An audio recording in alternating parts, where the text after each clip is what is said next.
Hey everyone, and welcome to Fly Tying Tuesday with AvidMax. I am Brady tying the Maholo Midge for you. This is a Rob Anderson pattern out of the Umpqua Feather Merchants catalog.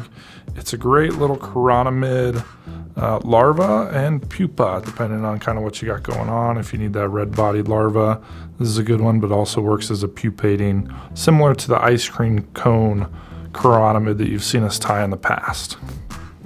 So we're going to start this guy out as we usually do by putting our hook into our vise. I did go ahead and pinch the barb on this one. So this is the X series from Umpqua. It's the XT040 John Bar Emerger hook. It's a great hook design. It has that up eye, the curved shank profile, and then it's also offset as well. So that helps with hookups. Just a really, really nice designed hook in partnership with John Bar. Doing a size 10 today, and we have our tungsten bead on there, firehole tungsten bead in white. And then we're going to start our thread. This is the UTC 70 Denier in red, a thread that I use very often, quite often. So we'll go ahead and dress our hook. Doesn't have to be perfect, but we'll walk it on back to where we're going to secure our first material. And I like to go a ways down the bend, quite on past that barb. We'll hang our thread, and then we're going to add, it's almost like a trailing shuck in a way, but really just kind of an attractor piece of this fly. It's going to be a little bit of pink UV eye stub.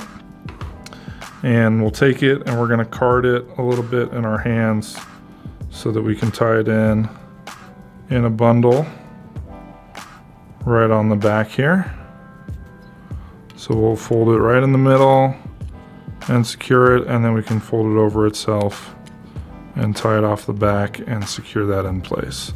And then I come in and trim it down a little bit, very haphazardly, just kind of making them different lengths. Just a nice little flair to this pattern. The next material we're going to add is our ribbing, and this is the copper wire. I'm using a Brassie size on this fly today, this chironomid size midge. You could definitely go smaller on this pattern, tie it all the way down to your river midge sizes. This is going to fish best in your still water fisheries. But I wouldn't be opposed to throwing this size in a river either. Fishing it as an annelid or some other sort of large larva. Now that we got that dressed, we're going to add the main body. This is, I believe, where it gets its namesake for the Maholo, the holographic tinsel. I'm using the Saltwater version of Flashabou's tinsel today. It's just got a nice coloration to it, sort of a two-tone disco flare. And we'll secure that in right on the side of the hook and walk it on up. Covering it over, making sure we have that all the way down where we ended our thread. And then we can take our thread up and out of the way and half hitch it in place there. Tungsten bead will help it get down a little bit. You can add weight if you need to get it deeper. Fish it under a sinking line, sink tip, under an indicator. Lots of options for this fly.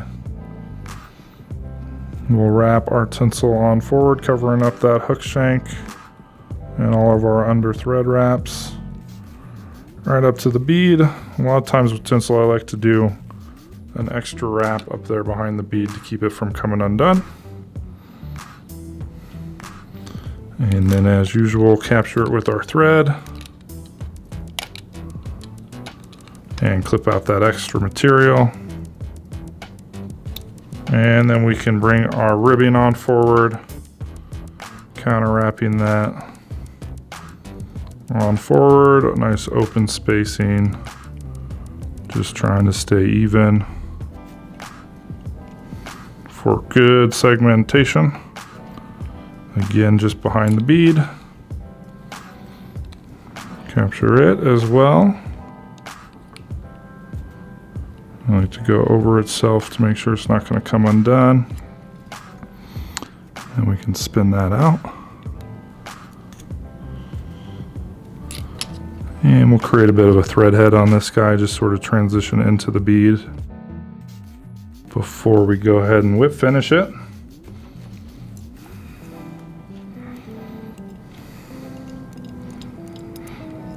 And then you can fish it as is. The tinsel with some trout teeth on it might come undone. That ribbing will help prevent that. But I will add just a little bit of UV finish to it as well. And really a pretty small amount, because I don't want to increase the overall profile. I just want to kind of get that down into the materials. I still like the ribbing to kind of have that protrudence outside of the hook shank. So we're going to work that around and get it to sort of soak in, but let the ribbing still show. Just coating the whole body.